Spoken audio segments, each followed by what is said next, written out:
5 minute मेरी बात को सुनिए। जो साथी आसपास है वो सामने आ जाओ मेरे भाइयों। आज आपके बीच में जो आने का मेरा और ये के.एल. स्वामी गुरु जी का जो विषय है वो ये है कि अभी कल कर्मचारी चयन बोर्ड ने चतुर्थ श्रेणी भर्ती का 54,000 पदों पे परिणाम जारी किया है और उस परिणाम को जारी करने के बाद में जो मैंने देखा, मुझे महसूस हुआ कि 54,000 पदों पर भी जो कट ऑफ गई है वो बहुत ज्यादा है। यानी 120% में से आप देखोगे कि जर्नल के जो नंबर है 88 क्वेश्चन है, 1/3 नेगेटिव होने के बावजूद सभी कैटेगरियों में कट ऑफ बहुत ज्यादा जाने से बच्चों में एक मायूसी है। सभी बच्चों ने कहा मनोज भाई कट ऑफ बहुत ज्यादा गई है, आप हमारी बात को सुनो, हमारा नंबर नहीं आया। गांवों में ग्रामीण लोग हैं, गांवों में बैठा हर व्यक्ति ये अनुमान लगा के बैठा था कि 54,000 की भर्ती में हमारे बेटे बेटियों का नंबर आ जाएगा, नौकरी लग जाएंगे, परिवार को संबल मिल जाएगा, ब्याह शादियां हो जाएंगे। लेकिन आज भी इतनी ज्यादा कट ऑफ जाने से उन ग्रामीणों का जो किसान परिवार से आते हैं उन बच्चों का नंबर नहीं आ पाया। बोर्ड के जो चेयरमैन हैं आलोक राज जी, वो ये कह रहे कि ईमानदारी से रिजल्ट आया है। मेरे भाइयों, मैं आलोक राज जी से कुछ सवाल पूछने आया हूँ आपके बीच में। वैसे तो आलोक राज जी ट्विटर पर बैठकर किसी की शादियां करा रहे, किसी को जन्मदिन की बधाइयां देंगे या और सारी चीजें करेंगे, लेकिन मनोज मीणा के सवालों का जवाब आलोक राज जी के पास में क्यों नहीं है? मैं ये आपके माध्यम से पूछना चाहता हूँ, बच्चों के सवालों का जवाब उनके पास क्यों नहीं है? आज से 4 महीने पहले भी 10 महीने ट्वीट करे थे, उनसे जवाब मांगे थे, कोई जवाब नहीं आया। जब ये इतना बड़ा रिजल्ट इन्होंने जारी करा है तो मेरा उनसे पहला सवाल है आलोक राज जी से कि आलोक राज जी, आप ये कह रहे हो कि रिजल्ट में कोई गड़बड़ियां नहीं हुई। मैं आपसे पूछना चाह रहा हूँ कि आपने नियम बना रखा है कि पेपर लीक को रोका जाए, उसके लिए हम ओएमआर शीट में 5 ऑप्शन देंगे। 5 ऑप्शन का नियम आपने शुरू करा, अच्छी बात है, हमने इसका समर्थन किया। लेकिन आपने साथ ये भी कहा कि 10% से ऊपर है कोई ई ऑप्शन को खाली छोड़ देगा तो उसकी ओएमआर चेक नहीं होगी। नियम है कि नहीं, बताओ मेरे को। मेरे सामने एक ऐसी ओएमआर है जिसमें 14 ई ऑप्शन खाली छोड़े हुए हैं। कितने? 14। और उनका परिणाम में नाम है 2 गुणों में, उनका 1 गुणों में भी होगा। ऐसे पता नहीं कितनी और बहुत सारी ओएमआर है जिनमें गड़बड़ियां हुई होंगी, धांधलियां करी होंगी। जो हमारे सामने आया है वो आलोक राज जी से कह रहा हूँ, आलोक राज जी, आपको जिस दिन ओएमआर लेके आ जाऊंगा और आप बता देना कि वो कॉपी चेक कैसे हुई, उनका रिजल्ट में नंबर कैसे आया, आप जानकारी दे देना। दूसरा, मैं आलोक राज जी से पूछना चाहता हूँ, आप कह रहे हो कि बच्चे पढ़ने लग गए इसलिए कट ऑफ जाती है, तो आलोक राज जी, जब बोर्ड के चेयरमैन आप नहीं थे तब क्या बच्चे अनपढ़ थे क्या? तब नहीं पढ़ते थे क्या? तब भी पढ़ते थे बच्चे। मैं आलोक राज जी से कह रहा हूँ कि आरएस को मैं देखता हूँ कि आरएस में चैन फलाने का ढिकाने का हो गया, पटवारी का सुनता हूँ, वीडियो का सुनता हूँ। 4th क्लास में 10 फोन भी ऐसे नहीं आए तो ये क्या मनोज भाई मेरा चयन हो गया। हाँ, फोन जरूर आए, मैसेज जरूर आए, लेकिन उन बच्चों ने ये कहा मनोज भाई कर्मचारी चयन बोर्ड ने रिजल्ट तो जारी करा है, इसमें हमारा नंबर ही नहीं आया। वो लोग कह रहे हैं अच्छे नंबर बनने के बाद भी हम इसमें 54,000 के पदों में नहीं लग पाए, तो और कहाँ लगेंगे। मैं आलोक राज जी से कह रहा हूँ कि जिन बच्चों की रैंक पटवारी वीडियो में 10,000 थी, 15,000 थी, 20,000 थी, चतुर्थ श्रेणी के इस रिजल्ट में उनकी रैंक 1 लाख से ऊपर है, वो 1 लाख में भी शामिल नहीं है। क्यों नहीं है बताओ मेरे पटवारी में 20,000 रैंक ला रहा है, 10,000 रैंक ला रहा है, 5,000 रैंक ला रहा है, उसका नाम आपके परिणाम में नहीं है। वो बच्चे कह रहे हैं कि हमारा यहाँ भी रैंक में नंबर नहीं आया, तो बताओ वो बच्चे क्या कहीं बाहर से बुलाए जो आपने पसंद कराए। आलोक राज जी, जिनका नंबर आया है कहीं वो नासा के तो नहीं है, कहीं बाहर से बुला लियो आपने, तो आपको जवाब देना चाहिए। और आप कह रहे हो मैं खुला चैलेंज दे रहा हूँ, जयपुर की धरती से दे रहा हूँ, आप इस बात को दोबारा मत कहना कि बोर्ड में ओमार नहीं पलटी जाती, ये कोरा झूठ है।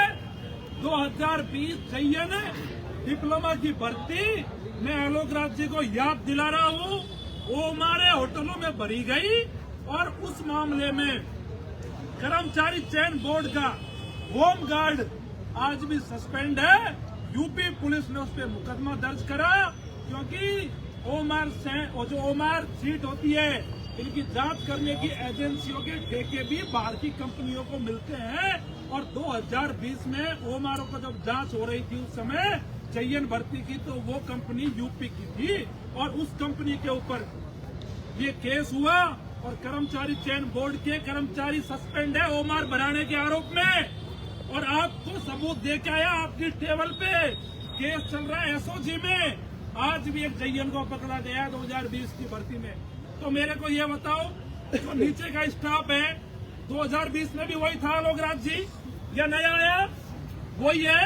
तो ये कैसे संभव नहीं हो सकता कि चतुर्थ श्रेणी में ओमार की दांडी नहीं हो सकती? बताओ मेरे को भाइयों, हो सकती है ना? हो सकती है। आप इतने साफ हो, इतना ही आप ईमानदार हो, तो ओमारों को सार्वजनिक क्यों नहीं करते? कौन सा डर है आपको? आप ओमार सीट को सार्वजनिक इसलिए नहीं करते क्योंकि आपका बंडा फोड़ हो जाएगा और पता लग जाएगा कि कितने कितने लाख में आप ओमार बना रहे हो। और आपको खुला चैलेंज दे रहा हूँ, सारे सवालों के जवाब दे देना, और जवाब नहीं है तो ये बच्चे मान के चलेंगे कि अब तक के कर्मचारी चयन बोर्ड के इतिहास में सबसे भ्रष्ट चेयरमैन कोई है तो वो आलोक राज है। हम तुम्हारे साथ हैं, तुम संघर्ष करो, हम तुम्हारे साथ हैं। मेरे भाइयों, कांग्रेस राज में कांग्रेस ने 19 पेपर बेचे, रद्दियों के भाव पेपर बिके कि नहीं बिके बताओ मेरे को। और बीजेपी के राज में रद्दियों के भाव ओमार बेची जा रही है, और ये ईमानदारी का ढोंग करने वाला आलोक राज कहता है कि वे ईमानदारी से काम कर रहे हैं। कैसे मान ले ईमानदारी को, बताओ मेरे को। गरीब घरों के बच्चे आज भी सड़कों पे धूल फांक रहे हैं और ये कह रहे हैं मनोज भाई सिस्टम कब सुधरेगा, कब हमारा नंबर आएगा। अरे नंबर जब आएगा जब वहाँ कोई ईमानदार व्यक्ति बैठेगा। भजन लाल जी, मैं आपसे भी निवेदन कर रहा हूँ, अशोक गहलोत जी की तरह अगर आपको आराम करना है तो ये काम 3 साल और कर लो, जनता आपको भी घर बैठा देगी। और नहीं तो बच्चों के भविष्य के साथ में खिलवाड़ मत करो और कर्मचारी चयन बोर्ड में नया चेयरमैन बैठाओ, इस व्यवस्था को बदलो, धांधली को रोको, जिससे ईमानदारी से गरीब किसान परिवार के बच्चे नौकरी लग सके। नहीं तो ऐसे लोग बैठे हुए जो सिस्टम को खोखला करते रहेंगे और बच्चों के साथ अन्याय होता रहेगा। मेरे भाइयों, आप लोगों के सामने मैंने ये जवाब मांगे आलोक राज जी से, और कह रहे हैं बच्चे बहुत पढ़ रहे हैं। बच्चे तो पढ़ रहे हैं आलोक राज जी, पर पता नहीं वो आप उनको कहाँ पढ़ा रहे हो। बच्चे पहले भी पढ़ते थे और बच्चे आज भी पढ़ रहे हैं, लेकिन ईमानदार बच्चे तो अभी भी बेचारे घूम ही रहे। तो आलोक राज जी से निवेदन है कि जो हमारे सवाल है, हमारी मांगे है, अगर आप ईमानदार हो तो जवाब दे देना, और नहीं तो मेरे को कहने की जरूरत है क्या भाइयों? आलोक राज बेईमान है, भ्रष्टाचारी है और घपले कर रहा है बोर्ड में। सही बात है कि नहीं, बताओ मेरे को। अगर जवाब नहीं आते हैं तो आप ये मान के चलना। बहुत सारे सबूत है, आगे आपको और भी मिल जाएंगे। और आलोक राज जी कहता है सबूत ला के सबूत लाओ, सबूत लाओ, सबूत लाओ। अरे आलोक राज जी, आप चेयरमैन हो, बच्चे पढ़े सबूत लाए। आपको बच्चों का ये काम थोड़ी है कि बच्चे सबूत लाते फिरे। आपके पास एजेंसी आए, आप उस पद को छोड़ो तो आपके खिलाफ सबूत आ जाएंगे। आप वहाँ बैठे हो, आपके बोर्ड के कर्मचारी नहीं कह सकते, कोई व्यक्ति नहीं कह सकता। सबूत तब आएंगे जब आप हटेंगे। आप जब तक बैठे रहोगे कोई सबूत नहीं आएंगे। पहले भी चेयरमैन था हरिप्रसाद शर्मा, पीटीआई भर्ती में खूब चमके घोटाला करा। जब तक रहा, जब तक किसी ने उंगली नहीं उठाई। और आज पूरी पीटीआई भर्ती की जांच चल रही है एसओजी में और लगातार सबूत आ रहे। और आलोक हरिप्रसाद जी तो इस्तीफा दे के घर चले गए और आज बच्चे घूम रहे। ऐसे ही आलोक राज जी तो किसी दिन निकल लेंगे इस्तीफा दे के, लेकिन बच्चों का भविष्य खराब हो गया, उसका क्या होगा। मेरे भाइयों, आप लोग मन बना लो, एसआई भर्ती रद्द कराने के बाद में और फर्स्ट ग्रेड के आंदोलन के बाद में आज बहुत दिनों बाद बच्चों की मांग उठाई है। क्योंकि बच्चे खुद लड़ना नहीं चाह रहे। बच्चे जब तक खुद समझदार नहीं होंगे, खुद की लड़ाई नहीं लड़ेंगे, कोई बदलाव संभव नहीं है। आलोक राज की जगह कल कोई और होगा और आपको लूटता रहेगा। अगर ये व्यवस्था नहीं बदलेगी तो कुछ नहीं होगा। अगर अपने सवालों का जवाब नहीं आता है, और अभी तो 2 गुनाओं की कट ऑफ आनी है। जब 2 गुनाओं की कट ऑफ आएगी तो ये कट ऑफ और बढ़े, ये गुना कट ऑफ आएगी तो ये कट ऑफ और बढ़ेगी। जब आपको पता लग जाएगा, जब जर्नल की कट ऑफ 95 में जाएगी और वो लोग भी बाहर हो जाएंगे जिनका सिलेक्शन हुआ, आज मान के बैठे, तो आप सोचना कि कितना बड़ा घोटाला हुआ होगा।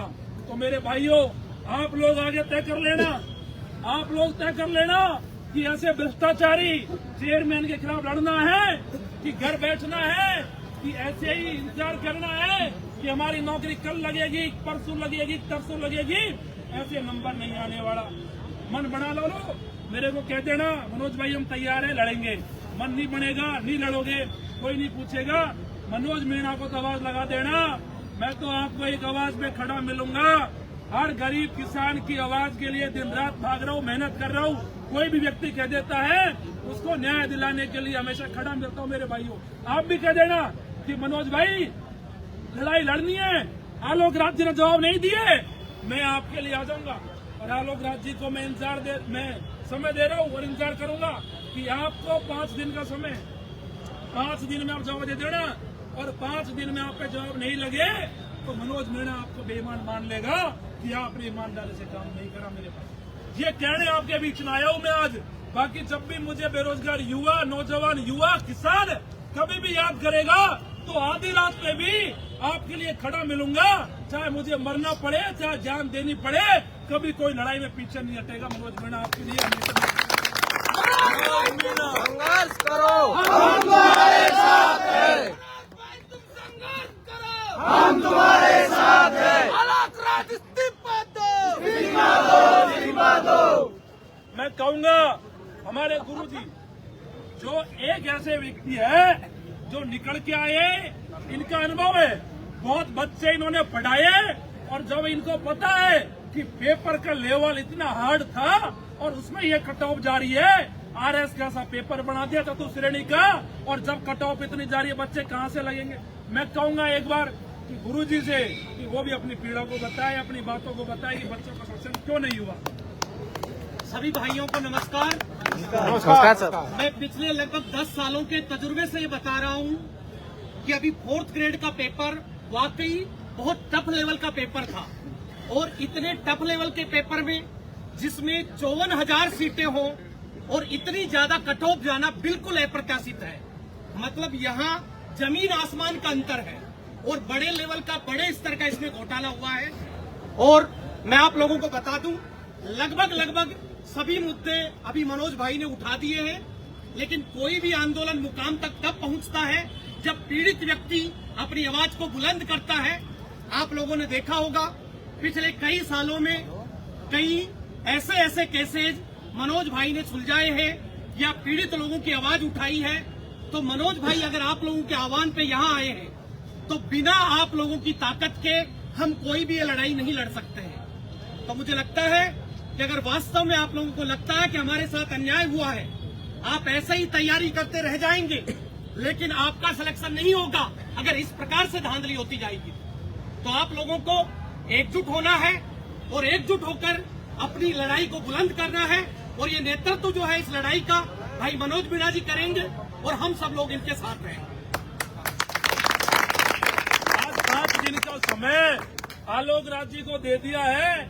अगर वो इनके सवालों के जवाब नहीं दे पाते हैं तो 5 दिन बाद आप मन बना के कह देना कि मनोज भाई जवाब नहीं आए, हम तैयार हैं, तो मैं आपके लिए तैयार मिलूंगा।